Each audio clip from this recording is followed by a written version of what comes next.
lisez de la poésie? J'ai pas l'habitude d'en lire, en tout cas pas de manière courante. Enfin, si j'en trouve dans des livres ou dans des magazines, ça va m'intéresser, mais c'est pas ce que je vais lire tous les jours. J'en ai lu pas mal quand j'étais au lycée, en première surtout pour le bac. Et là, j'ai plus trop l'occasion d'en lire. C'est pas un truc qui m'intéresse énormément. Pourquoi c'est un genre qui te... C'est un peu le passif de l'école, ça m'a un petit peu saoulé, donc il me faut un peu de temps avant de m'y remettre, quoi. Pour moi, personnellement, c'est un genre plutôt ancien. C'est pas forcément, on n'en trouve pas forcément dans les librairies, ou alors c'est pas très visible parce que moi j'en vois pas. 1%. C'est la population qui lit régulièrement de la poésie. Associée au théâtre, elle représente 0,2 à 0,4% du marché du livre. Pourtant, c'est le genre littéraire le plus ancien. Et des librairies comme celle-ci témoignent de son absence. On vend un tout petit peu de poésie, c'est très difficile, on essaie de la promouvoir, certainement pas suffisamment, mais il faut trouver un juste équilibre parce que notre proposition, il faut qu'elle soit relayée par une demande. Alors ce que l'on vend, c'est essentiellement les poètes, je dirais, rentrés déjà dans le patrimoine de la poésie contemporaine, a beaucoup de mal à trouver un public, donc j'ose à peine en promouvoir de temps à autre tout de même. Aujourd'hui, beaucoup d'événements comme le Printemps des poètes ou des remises comme le prix RATP ou encore le prix Vénuscu Regatta mettent en avant la poésie. Néanmoins, elle rencontre peu d'écho auprès du grand public. Pourquoi ?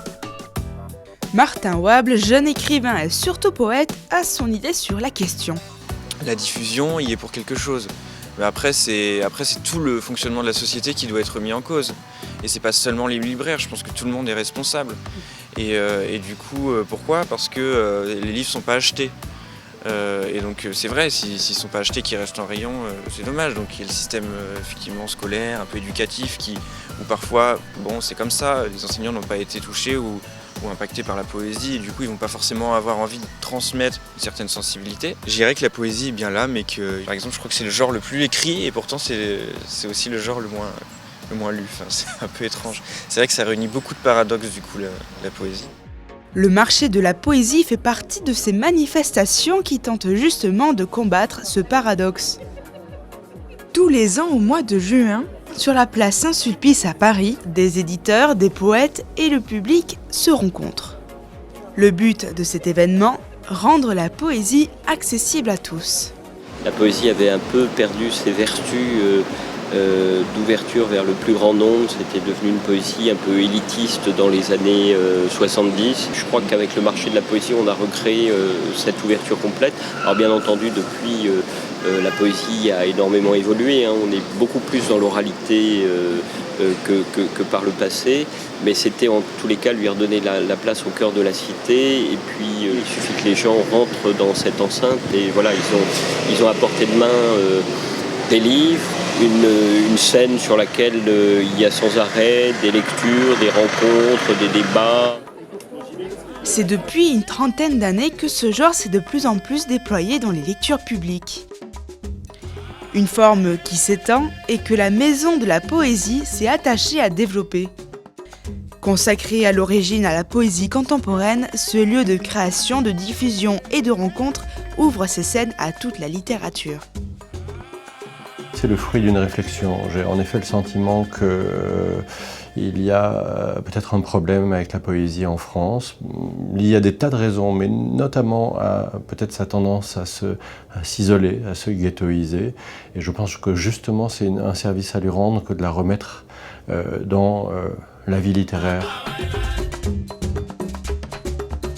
Pour la poésie, bien souvent ce sont des formes mixtes, c'est-à-dire il y a bien souvent un moment de lecture, un temps de lecture, et puis il peut y avoir aussi un temps d'échange et de parole. Mais en tout cas, la plupart du temps, il y a au moins un moment de lecture, parce que c'est vrai que la poésie, il faut la faire entendre. Ils dansent, leurs chaussons blancs se soulèvent dans leurs sabots veninois. Ils dansent continuellement. Ils tournent lentement sur eux-mêmes cependant qu'ils dansent. Ils dansent, ils gardent le sourire.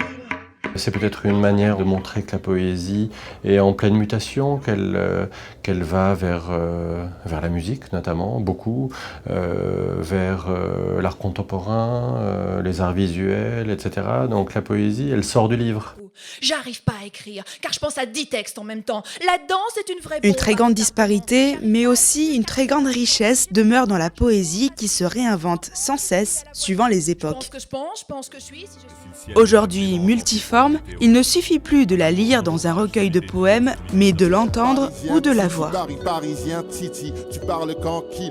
Au-delà de ce que l'on pense, de nos préjugés, la poésie n'est pas un genre appartenant au passé. Elle est bien présente, loin d'être morte. Il suffit juste de porter un peu d'attention et vous verrez, vous allez sûrement aimer.